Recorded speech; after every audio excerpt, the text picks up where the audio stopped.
Sensitibo pong balita na babalot sa kontrobersya ang Kabataan Party List dahil sa mga umano'y sexual abuse incidents sa organisasyon. Itinanggi naman ng grupo ang aligasyong hindi nila tinugunan ang mga insidente. Narito ang agenda report ni Mojo John Manalo. Managot ang Kabataan Party List sa pagpapabaya sa kasama at mas maging stringent sa recruitment process. Ito ang panawagan ng isang babaeng lumantad sa social media na biktima raw ng mga miyembro ng organisasyon. Sa magkakasunod na post sa Facebook, ikinuwento niya na hindi raw tinugunan ng Kabataan Party List ang kanyang sitwasyon matapos umano siyang ginahasa ng isang lalaking miyembro nito. Dagdag niya, hindi raw magkahiwalay ang accommodation ng lalaki at babae sa kanilang headquarters. Wala rin daw maayos na supervision sa kanilang shared space.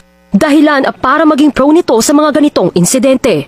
Isinalaysay din niya na pangatlong sexual abuse incident na ang nangyari sa kanya bago pa magbigay ng mental health support ang organisasyon. Mula rin daw 2023 to 2025 ay magkakaibang tao ang nang abuso sa kanya sa loob ng grupo. Sagot ng Kabataan Party List National President na si Julius Cantiga, inaasikaso na nila ang kasong ito magmula pa noong natanggap nila ang ulat.